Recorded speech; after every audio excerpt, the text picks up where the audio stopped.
رب العالمين والصلاة والسلام على سيد الأنبياء والمرسلين وعلى آله وأصحابه أجمعين أما بعد. حضرات، سچی بات یہ ہے کہ میں اپنی مسرت کا اظہار لفظوں میں نہیں کر سکتا ہوں، اس لیے کہ ہماری ریاست بہار میں اس ادارے کی جو روحانیت اور عظمت ہے وہ روز روشن کی طرح سب پر آیا ہے، اور اس ادارے سے ہماری بھی بڑی روحانی نسبت رہی ہے، بہت روحانی تعلق رہا ہے. اس ادارے کے بانی حضرت مولانا الحاج صوفی رمضان علی صاحب رحمۃ اللہ علیہ کا خط ہم نے غالباً یہیں سے حضرت مولانا محفوظ الرحمان صاحب صابری کی کوئی کتاب تھی حضرت مولانا عبدالعزیز صاحب پر، تو اس کتاب میں ہم نے حضرت صوفی صاحب رحمۃ اللہ علیہ کا خط پڑھا تھا جو انہوں نے ہمارے پرنانہ عارف باللہ قطب الاقطاب حضرت مولانا الشیخ محمد عارف صاحب ہرسنگھ پوری رحمۃ اللہ علیہ کو لکھا تھا، اور اس کا انہوں نے جواب بھی دیا تھا. اسی طور پر حضرت مولانا عبدالعزیز صاحب رحمۃ اللہ علیہ کا بھی تعلق تھا حضرت ہرسنگھ پوری سے. اس کے بعد کے ادوار میں ہمارے بہت سارے اعزا وقتاً فوقتاً یہاں آتے رہے، ان کے ذریعے بھی یہاں کی روحانی عظمت اور روحانی سلسلے کا اس کی کیفیات کا علم ہوتا رہا. اس لیے وقتاً فوقتاً میرا جی چاہتا تھا کہ اس ادارے میں حاضری دوں. بہت زمانہ پہلے ہمارے جو اس وقت یہاں کے ناظم ہیں نمونہ سلف حضرت مولانا اظہار احمد مظاہری صاحب دامت برکاتہم، ان کی بھی زیارت ہوئی تھی، اور غالباً کسی تقریب میں یہاں کے ایک سابق استاد تھے جو غالباً اب نہیں ہے، ویشالی کے علاقے کے تھے وہ، اور بعد میں ان سے ہماری رشتہ داری بھی ہوئی. تو ان سے بھی ہماری بحیرہ تھانہ میں ملاقات ہوئی تھی، انہوں نے بھی بہت تفصیل سے اس مدرسے کا ذکر کیا تھا. تو بہرحال بڑی خوشی ہوئی. آپ حضرات کو دیکھنے کے بعد مجھے اپنے مرشد حضرت مولانا شاہ محمد احمد صاحب پرتاپ گڑھی رحمۃ اللہ علیہ کا شعر یاد آیا کہ میں ڈرتا ہوں نہ مٹ جائے سلف کی داستاں ساقی، میں ڈرتا ہوں نہ مٹ جائے سلف کی داستاں ساقی، نظر آتا ہے اب کچھ اور ہی رنگے جہاں ساقی. آپ حضرات بھی دیکھ رہے ہوں گے، دیکھ رہے ہیں نا، اس لیے کہ ماشاءاللہ آپ حضرات بھی باشعور ہیں، بالغ ہیں. تو یہ جو رنگ جہان ہے، دنیا کا جو رنگ ہے، دنیا کی جو کیفیت ہے، دنیا میں جو تضاد ہے، اور جو علم کا زوال ہے، علماء کی بے اکرامی ہے، جو نفاق ہے اور فسق و فجور کی طغیانی ہے، تقریباً آپ سب اور ہم سب لوگ اس کو دیکھ رہے ہیں. تو سلف کی داستان جو زوال پذیر ہو رہی ہے، اس کی حفاظت کی ذمہ داری ہم پر ہے، اور ہم پر یہ ذمہ داری اللہ پاک نے عائد کی ہے، اور فرمایا ہے اعوذ باللہ من الشیطان الرجیم بسم اللہ الرحمن الرحیم انا نحن نزلنا الذکر وانا لہ لحافظون، کہ بے شک ہم نے قرآن پاک کو نازل کیا ہے اور اس کی حفاظت کرنے والے ہم ہی ہیں. تو اس کی حفاظت کے لیے اللہ پاک نے اسباب کو پیدا فرمایا ہے، اور ہم سے کہا گیا کہ ہم اسباب و عوامل کو اختیار کریں. تو ہم سبب کے درجے میں اللہ کے ہاں قبول کیے گئے ہیں. اسی لیے حضور پاک صلی اللہ علیہ وسلم نے ارشاد فرمایا خیرکم من تعلم القرآن وعلمہ، کہ تم میں بہترین وہ ہے جو قرآن کو سیکھے اور سکھائے. تو یہ جو یہاں وفد موجود ہے، یہ یہاں طبقہ جو موجود ہے، یہ طبقہ صالحین کا ہے، اخیار کا ہے، ابرار کا ہے. یہ طبقہ ان لوگوں کا ہے جن پر دین کی حفاظت کی ذمہ داری اللہ رب العزت نے براہ راست ڈالی ہے، جن کو براہ راست رسول اللہ صلی اللہ علیہ وسلم نے مخاطب فرمایا. تو آپ اپنی عظمت کا استحضار کیجئے، اپنی عظمت کو پہچانیے، آپ کے اسلاف کیا تھے. میرا تو جی اتنا خوش ہوا حضرت مولانا نسیم احمد صاحب دامت برکاتہم کی بات سن کر کے کہ میں کیا بتاؤں. انہوں نے جو عمارت شریعہ کے ارباب حل و عقد میں گفتگو کی، میں سچ کہیے کہ میں فرط مسرت سے جھوم اٹھا. کہ واہ صاحب آج بھی ہمارے علماء موجود ہیں. ہمارے علماء کیسے تھے؟ دار پر کلمہ حق کہا کرتے تھے نا.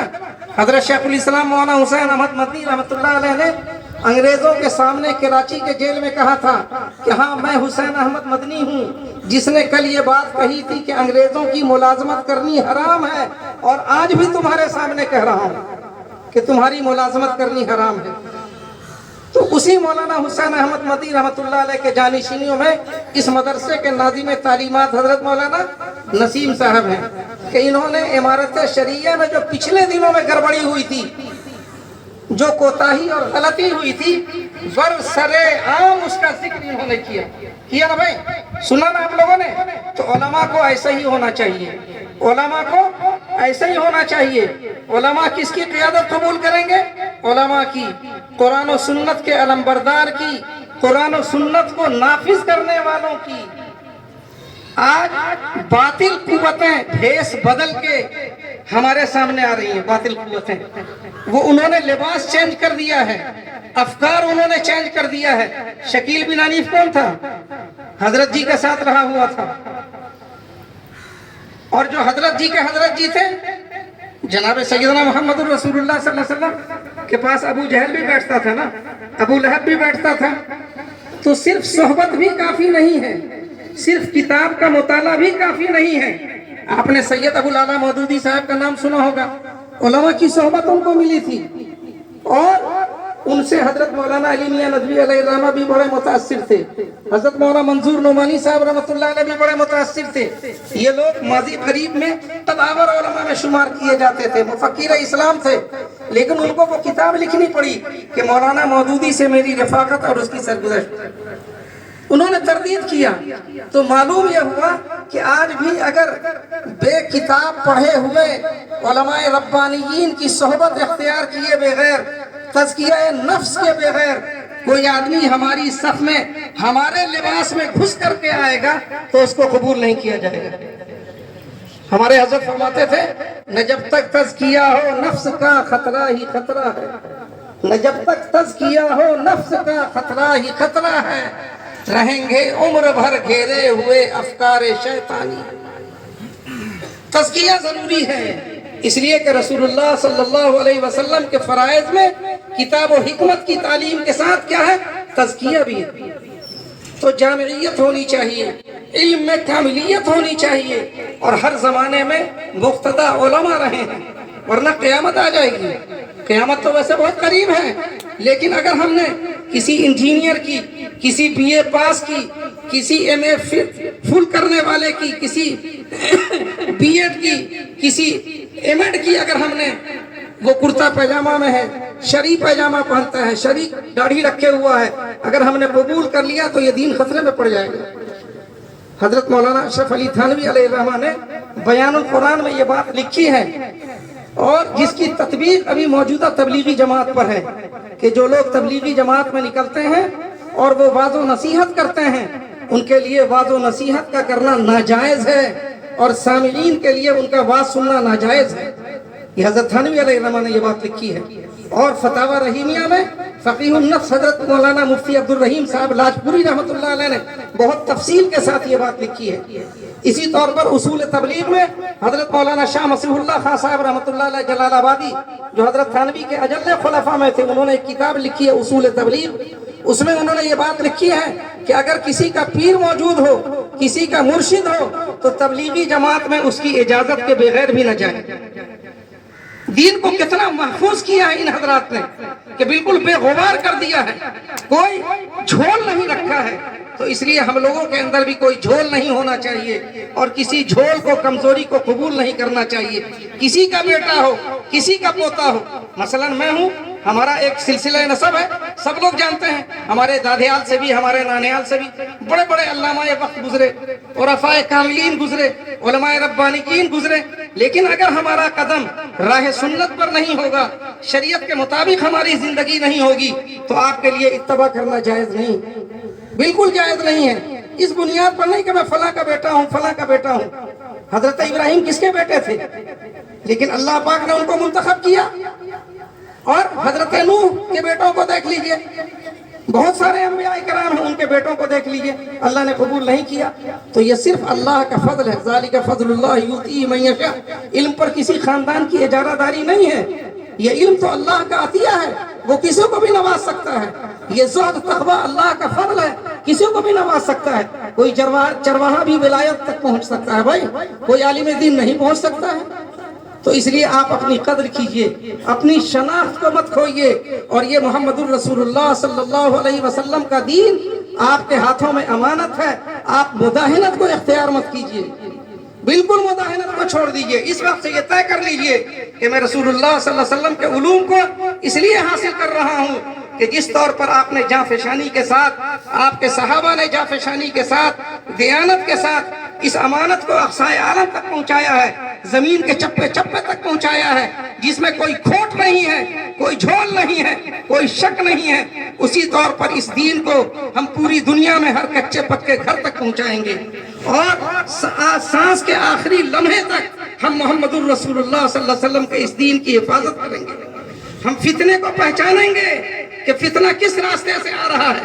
پگڑی پہن کے آ رہا ہے، فراٹے سے انگلش بولتے ہوئے آ رہا ہے، فراٹے سے عربی بولتے ہوئے آ رہا ہے، فراٹے سے اردو بولتے ہوئے آ رہا ہے. کس راستے سے آ رہا ہے؟ اس لیے کہ ابو جہل تو بہت بڑا عربی داں تھا نا. ابو جہل بہت بڑا عربی داں تھا. تو کیا ابو جہل کو تسلیم کر لیا جائے گا؟ نہیں تسلیم کر لیا جائے گا. اور حضور پاک صلی اللہ علیہ وسلم کیا تھے؟ افصح العرب تھے ظاہر ہے. لیکن حضور پاک صلی اللہ علیہ وسلم کو مستثنیٰ کرتے ہوئے ابو جہل اس زمانے کا سب سے بڑا عربی داں تھا. اس نے بڑے فتنے کی کوشش کی لیکن اس فتنے کو قبول نہیں کیا. اسی طور پر ہماری بھی ذمہ داری ہے. اور اخیر میں ہمارے حضرت کا شعر ہے کہ اللہ یہ کیا رنگ جہاں دیکھ رہا ہوں، اللہ یہ کیا رنگ جہاں دیکھ رہا ہوں، جب شیخ میں بھی عشق بتاں دیکھ رہا ہوں. تو ہمارا کام ہے کہ اگرچہ بت ہو جماعت کے آستینوں میں، مگر ہے حکم اذاں لا الہ الا اللہ. ہماری صف میں کوئی بھی ایسا آدمی آوے اس کی شناخت کریں. جو آپ کے ہاں جید علماء ہیں، اساتذہ ہیں، خود حضرت محتمیم صاحب کا وجود ماشاءاللہ مغتنم ہے، نمونہ سلف ہے. طلب کہتا ہے کہ بہت صالح آدمی. تو آپ ان کی مجلس کو اختیار کیجئے، ان کی مجلس میں بیٹھیے. حضرت مولانا نسیم صاحب، میں گواہی دیتا ہوں کہ واقعتاً وہ عالم ربانی ہے. آپ ان کی مجلس اختیار کیجئے. اور بھی جو علماء اساتذہ ہیں ان کا احترام کیجئے، ان کی مجلس میں بیٹھنے کا التزام کیجئے، ان سے سیکھیے. اور